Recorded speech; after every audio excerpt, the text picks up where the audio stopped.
here tonight with Jim Parker. You want me to tell a little bit about who you are? Yes, I'm Jim Parker, wannabe cowboy. I'm working here at the Flying E in Wickenburg, Arizona, and noticed two beautiful pictures of authentic American cowboys. Taken at Gold Canyon, California, Don Donnelly was the owner and operator of the D Spur guest ranch there, and Bill Coon, who was a master chef, was the cook. And they provided excellent meals and really great entertainment people in Gold Canyon. Great friends of Jim and Opal that own this operation.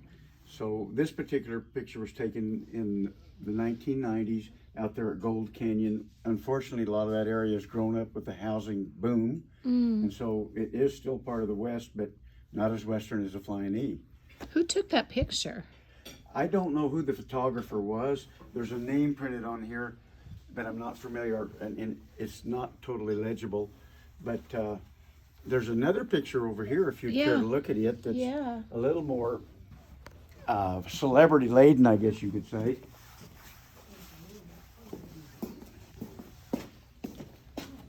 This picture is the only cowboy that was ever a world's champion rodeo cowboy. Ben Johnson, Don Donnelly, and Buster Brown.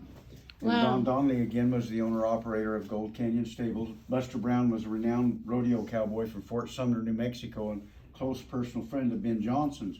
Ben starred in several movies with John Wayne, and that's what brought this picture into being, because they were up there at Monument Valley, and I'm thinking it was the 50th year anniversary of either The Searchers or the trilogy that they did on the Fort Apache and the Western movies that John Ford directed up there.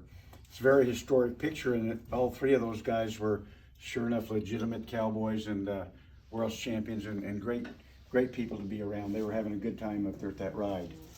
Ben Johnson, if anyone in Arizona is familiar with Cowboys for Kids, he started a charity, and they would invite actors to come and rope or team sort, and then they would have professional people that would rope with them, or they would then compete for belt buckles and prizes and stuff. The actors were great about donating their time, and all of the proceeds were given to a charity, Cowboy for Kids. They raised several $1 million here in Arizona alone. They also had their shows in Reno, California, and Oklahoma.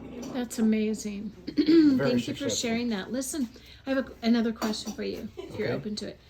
So a few minutes ago, you were asking me, I said that we want the most important part of the ranch is the heart of the ranch, and we were talking about all of that. How do you perceive that? What's your experience being here working at the Flying E? I'm involved here that I furnish livestock for specialty events. They have team roping available here, and it's a jackpot area. Wickenburg is the team roping capital of the world. We also furnish a different type of cattle than team roping cattle for team sorting. We also do cattle handling clinics and breakaway roping for the girls. And that's my role, is I'm in charge of the cattle end of it. I own the cattle. I work hand in hand with the ranch foreman here, and they have their own herd of cattle. They've got about 80 head of mother cows. They also do trail drives and special events with cattle here. This is a working ranch. And I could add that really legitimate working cowboys here too. Yeah, it's not common. Well, it is for us because that's what we do, but it's getting to where there's fewer and fewer ranches, as you well know. And this particular ranch here is fortunate. They've got water. And if we get rain like we did this year, we have a lot of native grass, and so there's an opportunity for the cattle business to do quite well this year. But we've had about 5 years of drought where we've had to reduce the cattle herds, and it's all the money's been going out, none of it coming in. But this year looks a lot better. What do you love about the Flying E? I think this is a kind of a family atmosphere here. Nobody's trying to pretend or upstage anyone.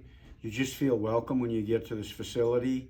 And there is a sense of adventure here. After all, this is where the famous mine that Henry Wickenburg found, and is supposedly one of the richest gold mines in the world. And it also started the legend of the Lost Dutchman mine, because they feel like the gold was high graded here and taken to the superstitions. So the vulture mine is legitimate.